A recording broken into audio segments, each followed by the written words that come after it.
उसकी मोदी सरकार जो करना चाह रही थी वो नहीं कर पाई और भूमि अधिग्रहण कानून में संशोधन नहीं करने दिया गया।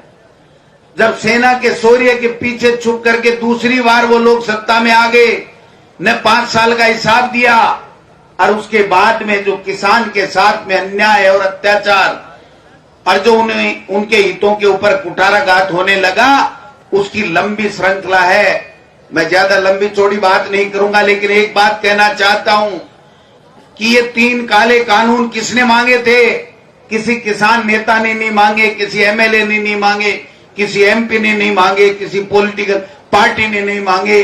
केवल एक बंद ड्राइंग रूम में बड़े उद्योगपतियों के साथ मोदी जी ने और अमित शाह ने जो सौदा किया चुनाव लड़ने के लिए कि किसान की उपज के ऊपर आपका कब्जा करा देंगे, और इस तरह के कानून लेकर के आए जो राज्य का कृषि अधिकार था, उसके बावजूद दूसरे तरीके से गलियां निकाल करके एक 3 ऐसे काले कानून लाए जिससे किसान की एमएसपी खत्म हो रही है, किसान की मंडियां खत्म हो रही हैं और किसान की उपज के ऊपर उद्योगपतियों का डाका डालने का कानून बना।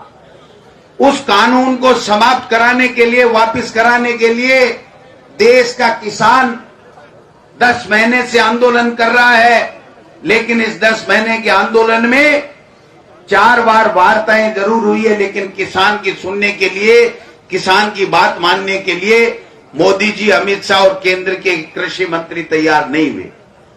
यहां भी नहीं रुके ये लोग बात, किसान को मवाली, अफगानिस्तानी, आतंकवादी, पता नहीं क्या क्या कहते चले गए। किसान आंदोलन कर रहा है, लेकिन उसको कोई बात सुनने के लिए मोदी सरकार तैयार नहीं है। ये यहीं भी नहीं रुके ये लोग बात, और जब किसान विरोध करने लगा कि भाई हमारी सुनो, हमने मांगे नहीं, ये 3 काले कानून आप काहे के लिए लागू कर रहे हो, इससे हमारा किसान का कोई फायदा नहीं हो रहा है, तो जब विरोध करने लगे तो हरियाणा के मुख्यमंत्री कहते हैं भारतीय जनता पार्टी के कार्यकर्ताओं तैयार हो जाओ, जहां किसान विरोध करे वहां लठ बरसाओ, जैसे को तैसा करने के लिए तैयार हो जाओ। ये आपके मोदी जी की सरकार की किसान नीति की बात है। जब किसान वहां पर शांतिपूर्वक अपनी चर्चा कर रहे थे, पैदल चल रहे थे, उसके ऊपर मोदी सरकार के केंद्र के मंत्री के बेटे ने मोदी सरकार के इशारे के ऊपर, योगी जी के इशारे के ऊपर जिस प्रकार से गाड़ी चला करके किसानों की हत्या की गई, इससे दर्दनाक, इससे कोई बेरहमी का काम अगर कोई किसान के लिए करता तो वो मोदी सरकार और उत्तर प्रदेश की योगी सरकार है, जिसने किसानों को कुचला है। कोई जानवर को नहीं कुचल सकता इस प्रकार से। एक गाड़ी से आप वीडियो देख सकते हैं किस प्रकार से कुचला गया।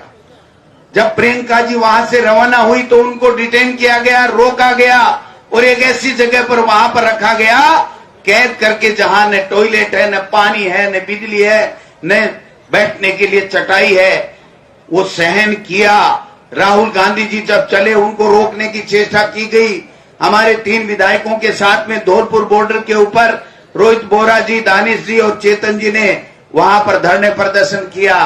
प्रदेश कांग्रेस कमेटी ने यहां पर मौन जुलूस निकाला। कलेक्ट्रेट में तमाम जिला कलेक्टरों के यहां धरना प्रदर्शन करके ये बताया कि हम राजस्थान के लोग, उत्तर प्रदेश के किसान जो मारे गए हैं उनके कारण से, योगी जी की सरकार के कारण से आज तक गिरफ्तारियां नहीं कर रहे हैं और हमारी नेता को उन्होंने डिटेन कर रखा है। हम विरोध करते हैं, हम इसका पुरजोर शब्दों में विरोध करते हैं। मौन जुलूस भी निकाला, माननीय मुख्यमंत्री अशोक गहलोत जी भी आए, लेकिन इनके कान में जून नहीं रहेगी और कल मजबूर होकर के उनको प्रियंका जी को छोड़ना पड़ा आप सबकी ताकत के कारण से, और राहुल जी को वहां पर जाने की अनुमति दी गई। आप समझ सकते हैं। आज हमने पहले ही ऐलान कर दिया था कि राहुल जी को नहीं जाने देंगे, प्रियंका जी को नहीं छोड़ेंगे, तो हम सब पूरे देश के किसानों को साथ लेकर के, तमाम देश के और प्रदेश राजस्थान के कार्यकर्ता हम लखीमपुर जाएंगे, देखते हैं कौन रोकता है, कितनी जेलें भरते हैं। यह ऐलान प्रदेश कांग्रेस कमेटी ने किया था। मैं समझता हूं इसी संदर्भ में आप सब लोग इकट्ठे हुए हैं।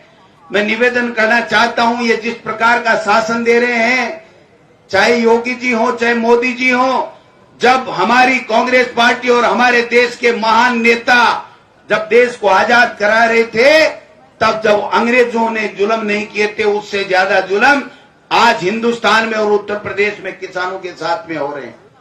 कोई कहने वाला नहीं है।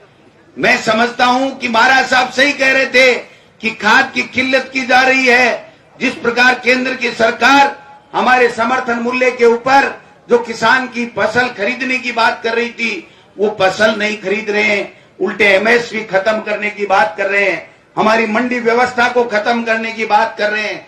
ऐसे में जिन किसानों की हत्या की गई है उनको न्याय दिलाने के लिए पूरे देश में कांग्रेस पार्टी सोनिया गांधी जी, राहुल गांधी जी के नेतृत्व में खड़ी हुई है, किसानों के साथ कंधे से कंधा मिला करके तब तक नहीं रुकने वाली है जब तक किसान को न्याय नहीं मिले।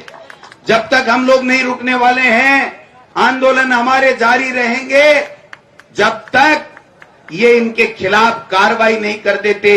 मंत्री अमित शाह से मिलकर के निकल रहा है, पूरे देश के किसान देख रहे थे कि इनका इस्तीफा हो जाएगा, लेकिन जब बाहर निकले और उनके लोगों ने उनसे पूछा कि अमित शाह जी ने क्या कहा, तो उनके शब्द थे केंद्रीय मंत्री के कि अमित शाह ने कहा ये ऐसे किसान रोते रहेंगे, आप मस्त रहो और उत्तर प्रदेश में दोबारा चुनाव जिता करके लाओ और हमारा शासन भारतीय जनता पार्टी का बनाओ। ये इनकी सोच है, ये इनकी करतूत है, जिसके ऊपर ये पर्दा डालना चाहते हैं। जिस प्रकार से किसानों की हत्या की गई है, जब उनके बेटे को पूछा गया कि आप कहां थे, तो वो बेटा ये कह रहा है मैं तो एक प्राइमरी स्कूल में बैठा बैठा सुबह 9 बजे से लेकर रात तक एक कार्यक्रम, दंगल का कार्यक्रम था, उसमें मौजूद था। अरे भाई, झूठ की भी सीमा होती है, शर्म करो तुम लोग। आपको पता है केंद्र के मंत्री को मीडिया के लोगों ने व्हाट्सएप में कैद किया है फोटो के अंदर।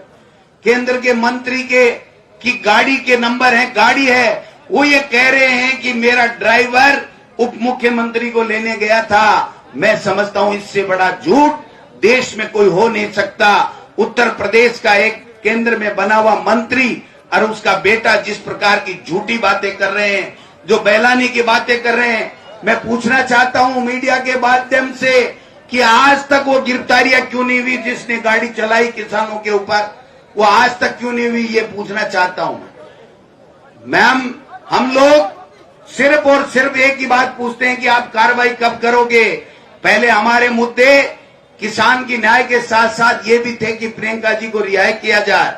हमारे ये भी मुद्दे थे कि राहुल जी को और प्रियंका जी को पीड़ित किसान परिवार से मिलने दिया जाए। निश्चित रूप से राहुल जी को जाने की अनुमति मिली, जद्दोजहद के बाद प्रियंका जी को छोड़ा गया, उनको भी मिलने की अनुमति मिली। ये दो हमारे मुद्दे तो खत्म हुए, लेकिन हमारा जो प्रमुख मुद्दा है, जिन किसानों की हत्या की गई है, जो केंद्र के अंदर मंत्री बैठे हैं, उनका इस्तीफा होना चाहिए। उत्तर प्रदेश की सरकार को उन मुलजिमों को गिरफ्तार करना चाहिए और कड़ी से कड़ी सजा देनी चाहिए और उन किसान परिवारों को एक अच्छा सा पैकेज देकर के सरकारी नौकरी उनके बच्चों को देनी चाहिए। ये हमारी मांग है। निश्चित रूप से महाराज साहब सही कह रहे थे कि किसकी औकात है गिरफ्तार करने की। जब किसान खड़ा हो जाएगा, जब युवा खड़ा हो जाएगा, तो मोदी जी आपका और योगी जी का तख्त ताज पलटते देर नहीं लगेगी। ये किसान खड़ा हो गया भरतपुर का, ये धौलपुर का किसान खड़ा हो गया है। हम सब एक चेतावनी देने के लिए आए हैं कि कांग्रेस का और किसान का चोली दामन का साथ है। जब जब भी विपदा आएगी किसान के ऊपर, कांग्रेस पार्टी और कांग्रेस पार्टी के नेता और कार्यकर्ता सोनिया गांधी जी और राहुल गांधी के नेतृत्व में किसान के साथ में खड़े मिलेंगे।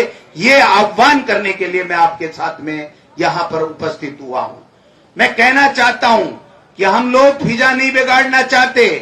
हम दंगा पार्टी नहीं है, भारतीय दंगा पार्टी जिसको लोग भाग कहते हैं आजकल भारतीय जनता पार्टी को। हम दंगे नहीं फैलाना चाहते, हम शांति से अपनी बात कहना चाहते हैं। किसान के साथ में न्याय कराने की बात कहना चाहते हैं। किसान के लिए जो 3 काले कानून है उनको वापस लेने की बात करना चाहते हैं। कि आप किसान की नहीं सुन रहे और मोदी जी अमेरिका जाकर के आए, विदेश में जाकर के आए और आते ही अगर मीडिया के हमारे भाइयों को बता दे कि हमारी विदेश नीति क्या है, चाइना के साथ हम किस प्रकार से हमारी जमीन छुड़ाने की बात करेंगे, किसानों के लिए क्या पैकेज देने वाले हैं, 3 काले कानून वापस कब लेने वाले हैं, ये बात देश के प्रधानमंत्री को करनी चाहिए थी। उल्टे वहां वो सेंट्रल विस्टा जो बना रहे हैं, अपने रहने का मकान बना रहे हैं, जो भी बना रहे हैं, 20,000 करोड़ रुपए में उसके सीमेंट के कट्टे और लोग के सिरे गिनने के लिए देश का प्रधानमंत्री चला गया। आप देखिए कितनी शर्म की बात है कि किसान से मिलने के लिए समय नहीं है। किसान 10 महीने से सड़कों पे पड़ा हुआ आंदोलन कर रहा है, उस आंदोलन की बात करने के लिए देश के प्रधानमंत्री के पास में समय नहीं है। और जो सेंट्रल विस्टा जिसका इंजीनियरों को काम देखना है, वो इंजीनियरों का काम देखने के लिए मुद्दे से अपना ध्यान भटकाने के लिए देश के लोगों का, देश का प्रधानमंत्री सेंट्रल विस्टा में जो खड्डे खुद रहे थे जेसीबी से, उसको देखने के लिए चले गए। ये धोखा है, ये किसान के साथ में अन्याय है। इस अन्याय को हम लोग बर्दाश्त नहीं करेंगे। निश्चित रूप से राजस्थान में 2.5 साल में, चाहे बजट की बात ले लीजिए, चाहे कोरोना की बात ले लीजिए, जिस प्रकार का शानदार काम हुआ है, और किसान के लिए पहली बार अब की बार बजट में मुख्यमंत्री जी ने घोषणा की है कि देश में कहीं भी नहीं हो रहा, लेकिन राजस्थान में अब की बार जो बजट पेश होगा वो कृषि का अलग से बजट पेश होगा, किसान के लिए अलग से पैकेज दिए जाएंगे। ये बात अगर कोई कर सकती है तो अशोक गहलोत जी और कांग्रेस पार्टी कर सकती है। जो न्याय योजना हमारे राहुल गांधी जी ने कहा था कि गरीब के घर में 72,000 रुपए साल के पहुंचने चाहिए, मैं कहना चाहता हूं केंद्र की मोदी सरकार 2,000 रुपए दे करके वाई लूटने वाली सरकार किसानों के साथ में जो अत्याचार और अन्याय कर रही है, अब किसान ज्यादा दिन सहन करने वाला नहीं है। आने वाला समय बताएगा, उत्तर प्रदेश में किसान उसका ईंट का जवाब पत्थर से देंगे। आने वाले 2023 में केंद्र में मोदी सरकार सत्ता में नहीं रहेगी। आप और हम सब मिलकर के ऐसे लोगों को, जो किसान विरोधी लोग बैठे हैं, चाहे वो उत्तर प्रदेश में हो चाहे केंद्र में हो, उनके हटाने का काम करेंगे। मैं आप सबसे गुजारिश करना चाहता हूं कि हम केवल इस मांग को लेकर के कि किसानों के साथ में जो उनको कुचला गया, मारा गया, उनको जल्दी गिरफ्तार करें। और जब तक हमारी कांग्रेस पार्टी के नेता राहुल जी और सोनिया जी हमको जो भी निर्देश देंगी, उसके मुताबिक कांग्रेस पार्टी का तमाम कार्यकर्ता किसानों के साथ में खड़ा है। चाहे वो यूपी में मारे गए किसानों के न्याय की बात हो, चाहे वहां पर तीनों कृषि कानून जो काले कानून है उनको वापस लेने की बात हो। तो मैं आप सबसे गुजारिश करना चाहता हूं कि जब सोनिया जी के निर्देश पर जब हम सब लोगों ने ये प्रोग्राम दिया था, उसके बाद में जो प्रियंका जी को उन्होंने छोड़ दिया और राहुल जी को और हमारे नेताओं को वहां पर मिलने के लिए उन्होंने लखीमपुर जाने की अनुमति दे दी। इसलिए हम लोग किसान के समर्थन में उत्तर प्रदेश में जो अत्याचार और अन्याय और जो हत्याएं हुई है, उनके खिलाफ जल्दी से जल्दी कार्रवाई करने और केंद्र के मंत्री का इस्तीफा दिलाने और उनके बेटे को गिरफ्तार करने की मांग के साथ में हम बॉर्डर तक पैदल जाएंगे और वहां मोदी जी और योगी जी का पुतला जला करके हम विरोध प्रदर्शन करेंगे और ये बताना चाहेंगे कि आने वाला समय किसान का है। आप लोग कितने दिन बिलों में बैठे रहोगे, छुपे रहोगे, कितने दिन कुर्सी पे रहोगे। ये किसान आ रहा है, सिंहासन मोदी जी और योगी जी आपको खाली करना पड़ेगा, क्योंकि आपने किसान की आवाज को कभी नहीं सुना है। इसलिए मैं आपसे गुजारिश करना चाहता हूं, आप सब लोग आए, आपका बहुत बहुत धन्यवाद और ज्ञापित करना चाहता हूं।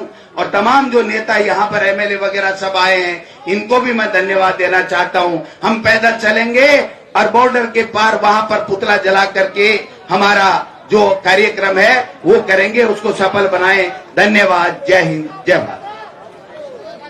सेवादल, एनएसयूआई, युवक कांग्रेस, झंडे, बैनर ले लीजिए, पुतला दोनों ले लीजिए। आगे आगे नेतागण चलेंगे, पीछे पीछे कार्यकर्ता चलेंगे। अनुशासन से अनुशासन बनाए रखेंगे, आपसे सभी से उम्मीद है। पानी वानी पी लो, बाहर कैंपर खड़े हैं, पानी ज्यादा हिला नहीं, अनुशासित तरीके से। पानी पीछे देने के, अरे 2 बोतल दे दो। जय जवान, जय किसान, जय जवान, जय किसान। भरपूर सरदार को लाल श्रीराम, लाल श्रीराम। विश्वेंद्र सिंह कैबिनेट मंत्री बनेंगे, ये घोषणा है। महाराज साहब कैबिनेट मंत्री बनेंगे।